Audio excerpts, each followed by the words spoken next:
2009, o ano que São Paulo comemora 455 anos de vida.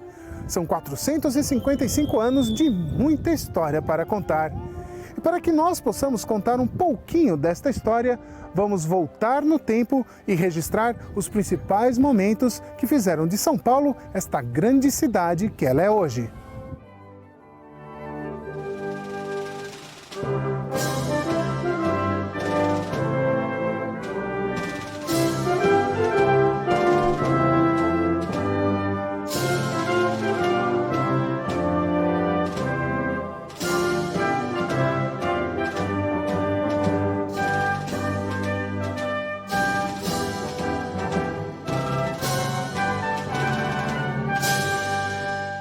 Depois da fundação da vila de São Vicente, os jesuítas subiram a Serra do Mar com destino ao Planalto.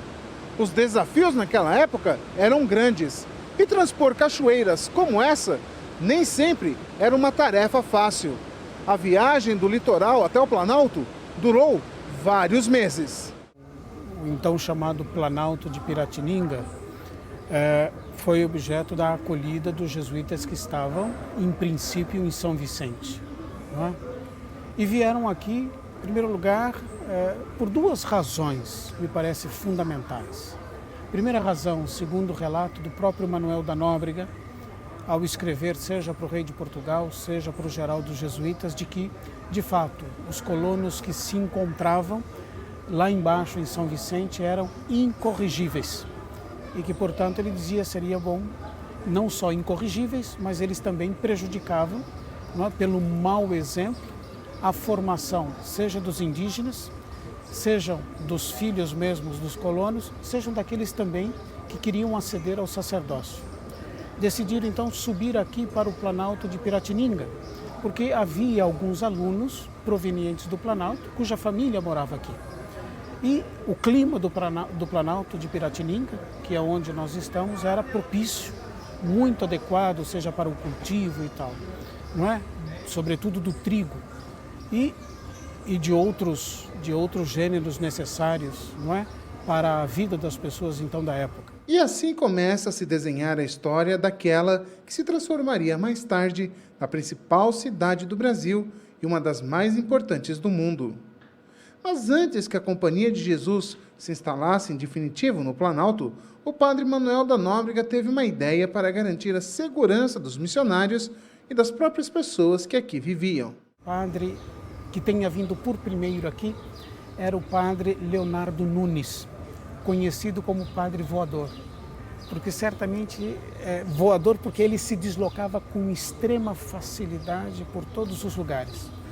Então, certamente, é uma figura esquecida da nossa história, é uma figura que praticamente um leitor comum, um conhecedor comum e até um estudante de história jamais se ateve a ele, mas é uma pessoa-chave, porque certamente, o que dizem os relatos antigos, é que a presença anterior do padre Leonardo Nunes aqui para sondar o território, a mando do padre Manuel da Nóbrega, despertou o interesse dos indígenas. E os índios quiseram, por causa do padre Leonardo Nunes, que os jesuítas estivessem aqui. Solicitaram a sua presença. E não só isso, quiseram também que o Pelourinho se transferisse, não é, de São Bernardo da Borda da Mata, de então, para o pátio do colégio. Então, que passou também a ser o centro das decisões e tudo isso. E realmente, o pátio do colégio se transforma num grande centro de referência, até que em 1556, 2 anos após a celebração da primeira missa, presidida pelo padre Manuel da Nóbrega, o padre Afonso Braz finaliza a construção do novo colégio e da Igreja de Bom Jesus, feitos de taipa de pilão. Com isso, cada vez mais, o vilarejo vai crescendo e as comitivas que chegavam ao litoral tinham como meta alcançar o grande Planalto de Piratininga. Então, eu acho que para fazer jus aos 455 anos, a gente teria que dizer, porque a cidade de São Paulo, ela não nasce concomitantemente ao pátio do colégio. A cidade de São Paulo é posterior. Primeiro nasce o pátio do colégio, primeiro nasce o colégio. Não é? E em seguida, pela confiança que as pessoas vão tendo nos padres, na formação que eles oferecem, vai se formando para facilitar a vida dos outros, vai se formando em torno deste colégio uma aglomeração das pessoas que depois vai dar origem à cidade de São Paulo. Mas nem tudo são flores e boas descobertas. Quanto mais se saía da área litorânea, mais se conhecia da nova terra. E com isso, os bandeirantes também queriam sempre mais. Até que em 1640, os jesuítas são expulsos de São Paulo pelos expedicionários. O motivo? Defenderem os índios que habitavam estas terras. Não só foram expulsos do Brasil pelo Marquês de Pombal, mas os jesuítas também foram supressos como ordem no mundo inteiro. Depois voltaram a existir somente em 1814. Foram expulsos do Brasil e todos os bens da Companhia de Jesus no Brasil foram confiscados pela coroa, não é? O pátio do colégio, por exemplo, depois da expulsão dos jesuítas, passou por diferentes fases. Aqui chegou a ser também Palácio do Governo, chegou a ser Secretaria da Educação, até que eles acabaram destruindo, não é? Todo o pátio do colégio. Isso que nós vimos aqui, não é? Na verdade, é uma reconstrução de toda aquilo que era o colégio. Mas deste lamentável episódio da história, os jesuítas fizeram questão de manter vivo o grande legado instituído pelos padres Manuel da Nóbrega e José de Anchieta. Nós nunca destruímos totalmente a memória, não é verdade? Pois a parede que está aqui no centro, ela ficou em pé para nos lembrar de nossa origem, para lembrar o São Paulo que ela tem berço, que ela tem origem, que ela não nasceu de nada. Também a destruição disso aqui, metaforicamente falando, ela não conseguiu apagar os fundamentos da nossa fé. Para isso resistiram, não é? Os fundamentos da primeira igreja, da segunda igreja do colégio, que está aqui na nossa cripta, para que a gente pudesse se lembrar que, de fato, a nossa fé, não obstante as intempéries da vida, ela é indestrutível. Não obstante a hostilidade que a própria evangelização encontra, a nossa fé é indestrutível. Não é? Então, o céu e a terra passarão, diz o Senhor, mas minhas palavras não passarão jamais.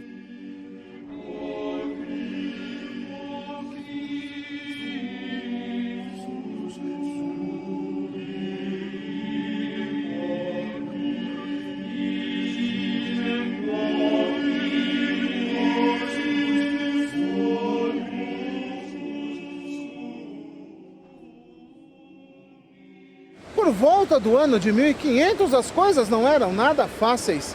Mas depois que os jesuítas conseguiram subir a Serra do Mar e fundar a vila de São Paulo de Piratininga, o caminho das pedras foi se abrindo e a expansão comercial e territorial da cidade de São Paulo começou a crescer. E com isso, a cidade começou a ganhar forma. Mas ainda não era a força que fez São Paulo ser o que é hoje, já que o crescimento da cidade, até por volta do ano de 1860, era considerado pequeno. Ainda era grande a quantidade de escravos que trabalhava para os barões do café. Estes magnatas tinham que dividir seus dias entre a lavoura, geralmente no interior do estado, e o centro da província, onde os negócios aconteciam. Até que em 1888 foi proclamada a Lei Áurea no Brasil. E isso gerou um grande problema para os fazendeiros, porque a mão de obra que não tinha custo algum havia acabado. Por outro lado, a Europa vivia um dos seus piores momentos e o nível de desemprego era um dos mais altos. As famílias estavam passando por muitas necessidades e mal se tinha dinheiro para comprar comida. Foi aí que os barões do café iniciaram um movimento, em parceria com os governos dos países como a Itália, a Espanha e Portugal, para encaminhar famílias interessadas em melhorar de vida para o Brasil, onde trabalhariam nas lavouras de café. E é a partir de 1886 que começa a grande virada na história da cidade de São Paulo. Empolgados com a possibilidade de uma vida melhor aqui no Brasil, muitos imigrantes deixaram a sua terra natal. Mas poucos sabiam que estava começando um outro grande desafio, que era a travessia oceânica. Muitos chegavam a ficar dentro do navio até 60 dias, e a única visão que eles tinham era de céu e mar. 60 longos dias, dias de ansiedade, expectativa, esperança. 60 dias convivendo com o medo, a saudade, a ansiedade. 60 longos dias entregando cada segundo nas mãos de Deus, com a certeza de que o Brasil, de que São Paulo, seria o seu porto seguro. 60 dias que acabavam quando o navio atracava no Porto de Santos, mas o início de uma nova etapa para centenas de milhares de imigrantes que ainda tinham pela frente outros desafios. Desafios que começavam assim que desembarcavam do trem na hospedaria do imigrante, construída em 1886, especialmente para abrigar estas pessoas que deixaram seu país em busca de dias melhores. Tivemos os primeiros grupos de imigrantes portugueses, italianos, espanhóis, e o prédio, na verdade, ele foi construído num ponto estratégico, né? Ele, na verdade, a escolha do bairro, por que construir uma hospedaria de imigrantes no bairro do Brás? A ideia era manter esse imigrante afastado do centro da cidade. Nós estamos num ponto primordial, que é ao lado, né, da antiga principal linha ferroviária que liga o Porto de Santos ao interior de São Paulo, que é a São Paulo Rail Company, né, onde esses imigrantes desembarcavam no Porto de Santos, embarcavam nesses trens, desembarcavam nessa estação que vocês acabaram de ver, e ficam hospedados aqui neste prédio. Quem chegava aqui na hospedaria do imigrante tinha a oportunidade de receber vários benefícios, todos gratuitos, como por exemplo o corte de cabelo, um atendimento médico e até mesmo um atendimento odontológico. Eram vários dias que as pessoas passavam dentro dos navios. Quem chegava com emprego passava por aqui apenas para regularizar a situação. Quem não tinha uma oportunidade de trabalho também encontrava aqui a chance de se colocar numa fazenda de café. Estima-se que entre os anos de 1886 e 1915 chegaram a São Paulo cerca de 2.800.000 imigrantes. O destino da grande maioria foi as fazendas de café no interior do estado, principalmente para o chamado Oeste Paulista. Depois que os imigrantes chegaram, boa parte deles foi para o estado do Paraná. Outros vieram para o interior de São Paulo. E estes que vieram para cá tiveram a grande responsabilidade de cultivar a principal riqueza do país e que fizeram de São Paulo o grande estado que ele é hoje. E esta riqueza está toda concentrada na plantação de café. Mas algumas pessoas não conseguiram se adaptar à nova realidade, que praticamente consistia num trabalho mal remunerado, onde o colono quase sempre devia para o patrão, ou o forte calor do interior paulista. Com isso, alguns imigrantes se instalaram na cidade de São Paulo, dando início ao crescimento da área central. É a partir do ano de 1900 que a cidade de São Paulo começa a ganhar uma nova cara.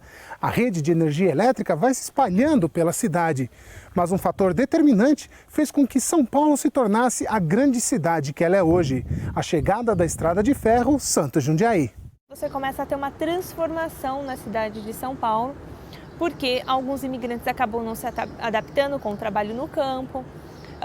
Você tem imigrantes que, na verdade, eles acabam residindo na cidade de São Paulo, né? Por exemplo, se você pegar a primeira lista telefônica, por exemplo, da cidade de São Paulo, você vai ver que você só tem a grande maioria sobrenomes de imigrantes, né? Às vezes as pessoas têm ideia que os barões moravam na Avenida Paulista, nos casarões, e não, eram imigrantes que vinham com uma outra condição, diferente do imigrante que passava pela hospedaria. E aí começa a se enriquecer a cidade de São Paulo com esse trabalho. Alguns imigrantes passam a vir com uma mão de obra de um trabalho que ele, já, na verdade, já tinha no seu país de origem, como é o caso dos sapateiros, dos padeiros, né, do marceneiro, que são profissões que foram trazidas por esses imigrantes. Até 1929, o café continuava sendo a grande riqueza do estado, mas em Nova York acontece a grande crise financeira. Com isso, os barões do café começam a demitir os imigrantes que estavam nas plantações, e eles são obrigados a voltar à cidade de São Paulo. E é a partir daí que o comércio na capital paulista tem um grande desenvolvimento, porque porque os imigrantes passam a desenvolver aqui os seus verdadeiros ofícios. Você depois tem a questão também da industrialização, onde você tem a inserção desse imigrante na indústria. E aí, a partir da década de 30, você já começa a ter, até por causa da crise, né, de 29, com a quebra da Bolsa nos Estados Unidos, os cafeicultores começam a perder muito dinheiro. Esses imigrantes começam a vir, né, para a cidade e começam a se inserir na indústria e no comércio.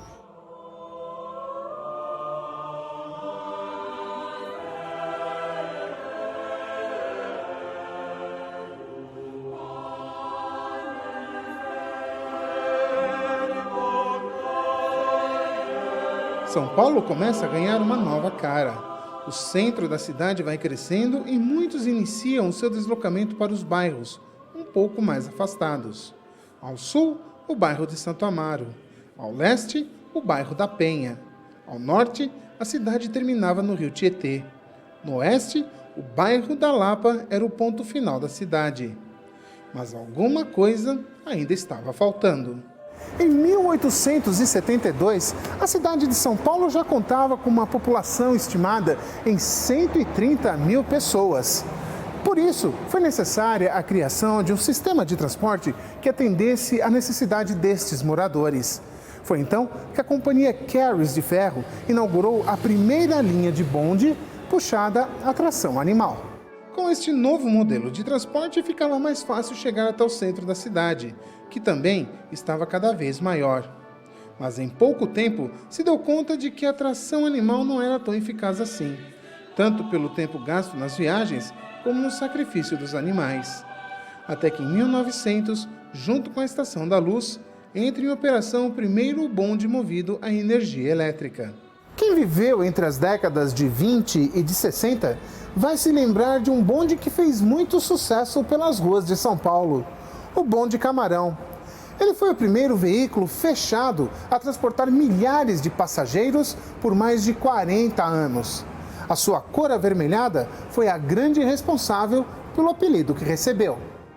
Transporte, energia elétrica, indústrias, comércio e mão de obra. A soma destes fatores fez com que a cidade de São Paulo vivesse o século XX com uma intensidade muito grande. Ela cresceu e cresceu muito, e pode-se dizer até que um tanto desordenada. São Paulo se tornou um Eldorado para muitas famílias. Em 1890, a população de São Paulo era estimada em 65 mil pessoas. 10 anos depois, na virada do século, esse número praticamente quadruplicou com a vinda dos imigrantes para a capital paulista. E é a partir daí que começa o grande desenvolvimento da cidade de São Paulo.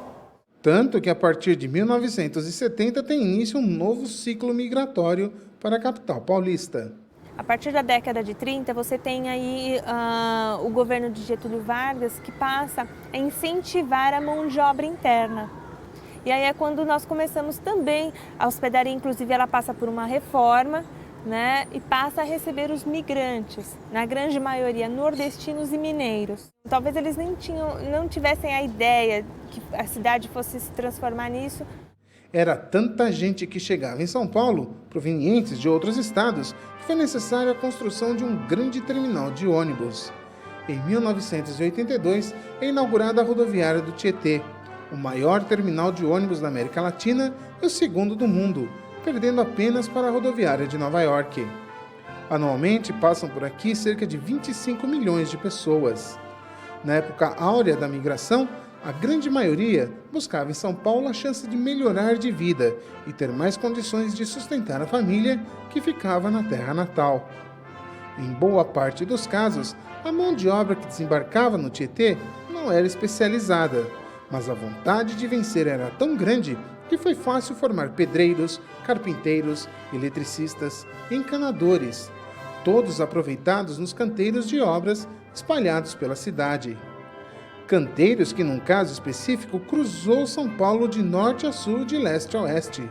Em 1968, começam as obras do meio de transporte que prometia revolucionar a vida do paulistano.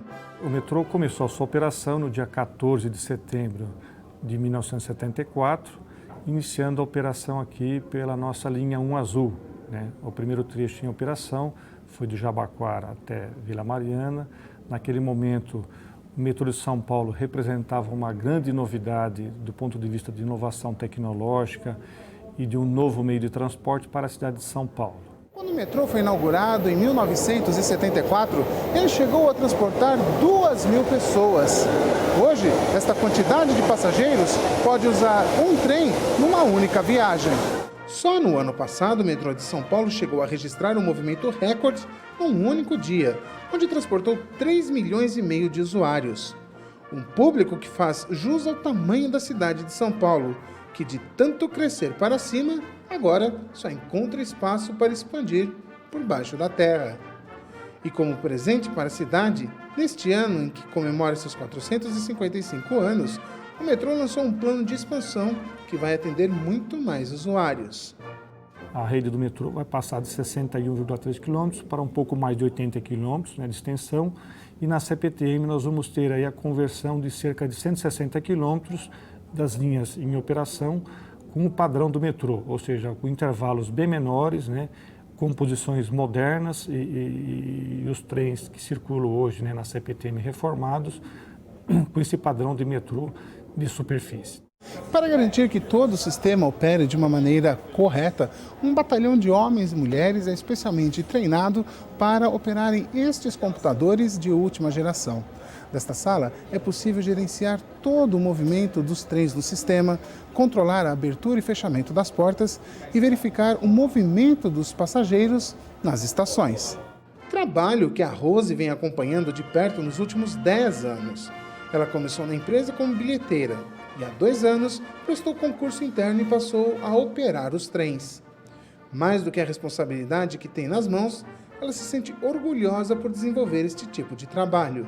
É uma coisa assim muito prazerosa porque você vai rompendo barreiras de conhecimento, você vai subindo na empresa, então é muito bom. Rose, Vilmar, Roseli, Manuel, José, Antônio, Maria, Filomena, cada um com a sua história de vida. Cada um traz consigo um pouco da vida da cidade de São Paulo.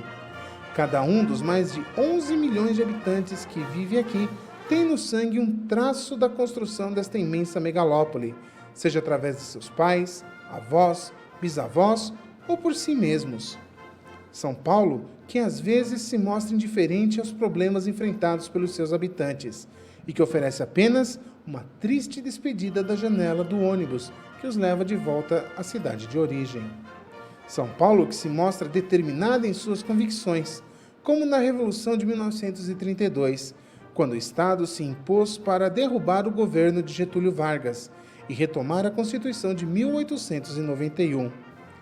E é justamente nesta parte da história de São Paulo que entra um outro marco importante da cidade, o mercado municipal.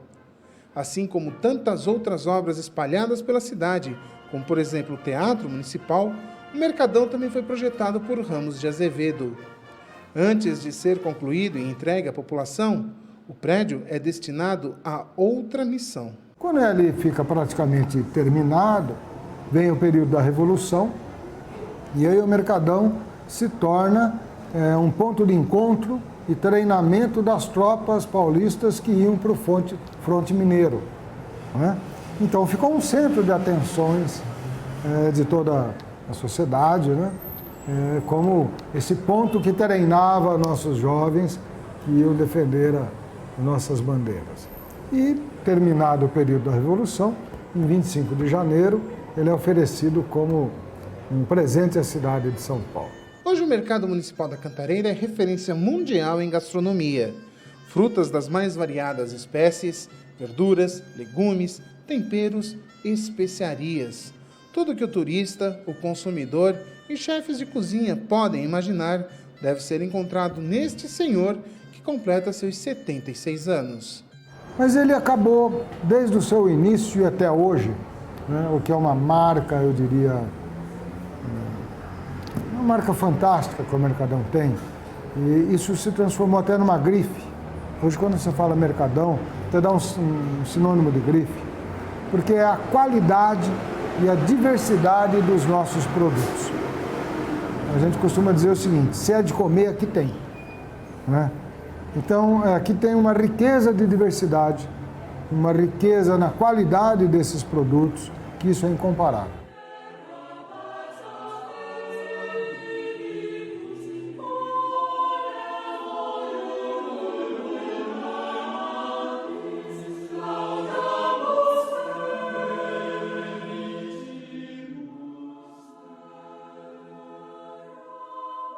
São Paulo, dos primeiros jesuítas a uma das maiores arquidioceses da América Latina.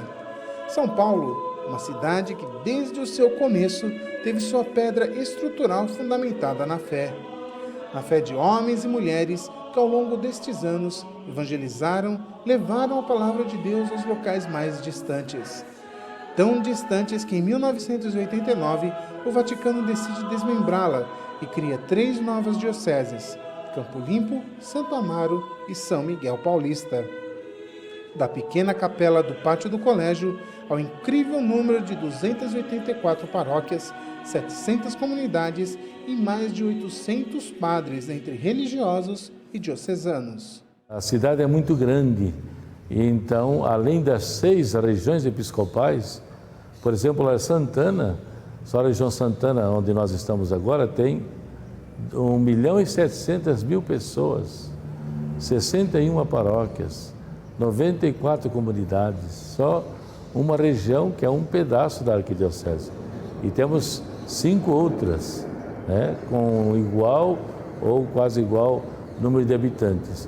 Então, realmente, a cidade foi dividida em 4 dioceses, a arquidiocese e mais 3 dioceses, para poder realmente, através do bispo e de um clero unido ao bispo, uma assistência religiosa, uma evangelização que respondesse às necessidades do povo, que estivesse mais perto do povo.